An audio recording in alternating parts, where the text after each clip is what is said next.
Straight up, cheating is never the answer, not because society or a therapist said so, but because in the end, it makes everybody miserable.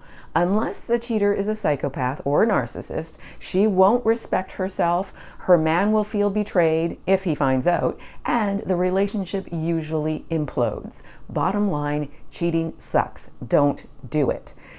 That said, good women, or men for that matter, rarely cheat out of nowhere. Cheating often germinates from a sense of lack, and it grows in stages. If you know what stage she's in, you may be able to stop the slide and relationship repair before there's a full-blown affair. Reminder, explaining isn't excusing. Please don't shoot the messenger. Me. If you're new to my channel, my name is Anna Jorgensen. I help good men like you decode women so you can find, attract, and keep your keeper without losing her to someone else.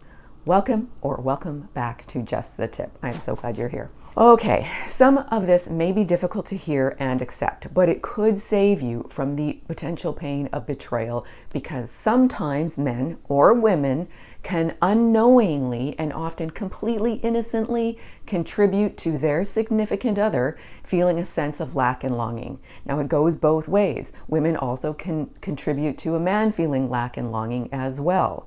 Key point. There is a difference between blame and accountability. You can't control what someone else does, but you can control what you do, and what you do does influence others. So whether you're dating or are exclusively committed or have been married for years, we're going to look at the 4 stages of cheating and the 3 main reasons people often cheat. So 4 stages of cheating. Here is how it usually goes down, so to speak. Bad pun, I know, sorry. When someone starts cheating. Stage 1, the innocent attention grab. She enjoys another man's attention. Maybe it's eye contact, or it's a compliment, or friendly text, or maybe too much time on social media. Seems subtly innocent, but a seed is planted. You might notice her being glued to her phone, or laughing at private jokes, or suddenly caring more about how she looks before going to work. What to do? Well, don't snoop just yet, but do reconnect. Give her the attention she's clearly craving before someone else becomes her supplier. Stage number 2, secret interactions. The attraction is mutually acknowledged, if not stated, between them. Now there are hidden texts or secret lunches or conversations she doesn't mention. You'll notice vague explanations of where she was, or maybe suddenly guards her phone like it's Fort Knox. What to do? Now you got to call it out calmly. Don't accuse, but do ask direct questions, and double check if you have slipped up in neglecting her emotionally. Stage 3, crossing the line. The flirty friendship turns physical, hand-holding, kissing, couch wrestling, or more. At this point, she is past the gray zone and is cheating, period. What to do? Decide if rebuilding the relationship is possible, but also look at where you have checked out in the relationship. Don't rage, do reflect. Stage 4, it's a full-on affair. It's no longer a slip-up, it's a second relationship. She is investing emotionally and physically elsewhere. Lies pile up. Maybe she's living a double life. What to do? Stop hoping and start deciding. Either get therapy, or with clear rules if you both want to try again, especially if children are involved, or cut your losses. You deserve better, whether with her or without her. Question: have you ever suspected your romantic partner of cheating? Which stage do you think she went to? Let's look at 3 harsh truths about why cheating happens. Some will be hard to hear.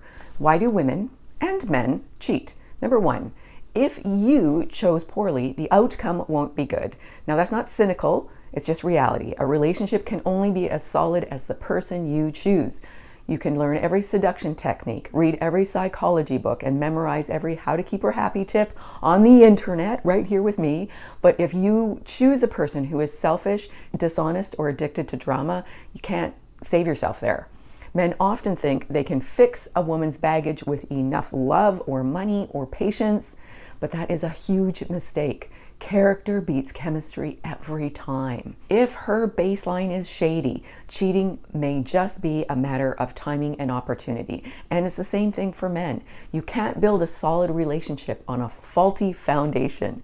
What this means in real life. Well, in the early stages of dating, don't let a pretty face or hot body and chemistry blind you to red flags like flaky communication or unresolved drama with an ex or created jealousy or chaos.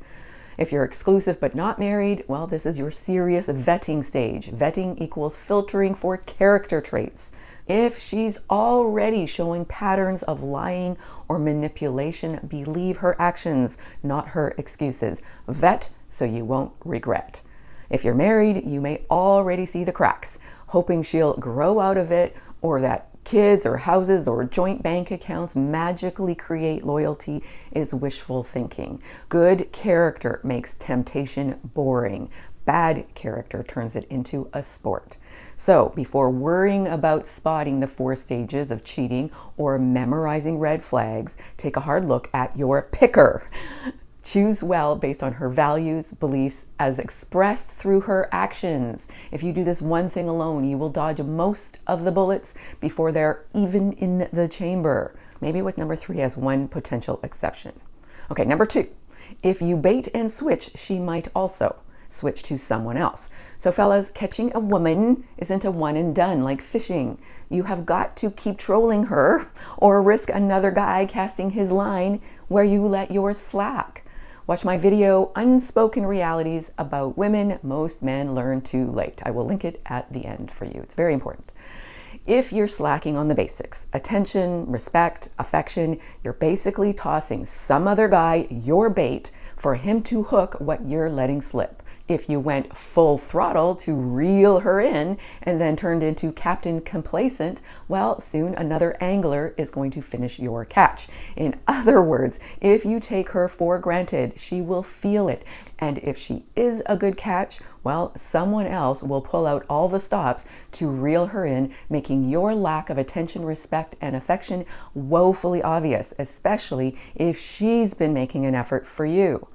The next harsh reality may be the most painful because it's partly out of your control. But before I reveal it, if you have found value in this video, please give it a like and consider subscribing. Number 3, life has rough currents. Even if you're both upholding your ends of the bargain, sometimes life pushes a wave so big it knocks people off course. We're talking about the kind of D nobody wants: death, disease, disaster. Major crises have a way of shaking a person to their core. They can make someone lose their sense of self. They can question their priorities or even desperately seek attention or comfort in ways that don't make sense under normal circumstances. This isn't about justification, just context. And reminder, explaining isn't excusing, and both men and women can and do cheat. The point is, anyone can be vulnerable when life gets messy. If your woman strays during one of these extreme stressors, it's a signal that something deeper is happening internally to her. It's a stress or trauma or even a temporary identity crisis. Not necessarily that she suddenly doesn't value the relationship or you. And this is why this one is so painful. Now, that being said, the rule still applies. Boundaries matter and accountability matters. If, for you, a deal breaker line was crossed, you have a difficult decision to make, especially if children are involved. Even if you decide to end it, if she's dealing with something serious, like a cancer diagnosis or the death of a child, it can be okay to support her through the crisis, maybe for your kids' sake. But don't ignore the reality of the choices she made. Life can sweep people off course, but how you steer through it is what will get you safely to shore, whether you stay together or not. Key point. It's absolutely appropriate and normal to feel rage and vengeance when you've been betrayed. Just don't act out on it. When a good woman, or man for that matter, has an affair, it's usually not about the sex, or not just about the sex. They might still be giving it up or getting it in the bedroom at home, but they are starving for emotional intimacy. And if she doesn't feel like you get her or appreciate her or care about her struggles, another guy offering a listening ear will be very tempting. If it's a one-time fling, those are often either a cry for attention or a way of testing an escape route. Either way, it's a sign something is really broken. According to studies, 50% of people who cheat once will do it again. Now, while that does suck, that means 50% never do it again. What's the lesson? If you're too busy, too distracted, or too proud to show her she matters, you are handing her to the next guy who's got 15 minutes and a smile. But before you join the blame game, no, it doesn't serve you even if you were perfect. The blame game. Okay, so you don't want to dump all the blame on yourself or her or even the other guy she strayed with. If a good woman or man has an affair, and yes, I know it sounds like an oxymoron, no matter what stage he or she gets to, it's usually not because the other guy had a six-pack abs or a shiny car, or because the woman looked like Sydney Sweeney. Though, yeah, that can happen. But anyways, it's more about because something was missing in the primary relationship, which is why if you did contribute to it, this is a hard thing to look at, if you can take ownership of that part and work through it, she probably won't cheat on you again. Well, there's a 50% chance she won't. It's not guaranteed. But if it was your fault or partly your fault, we all have to take ownership for our fault, our part in the responsibility, then she might not cheat again. And that doesn't mean cheating is justified.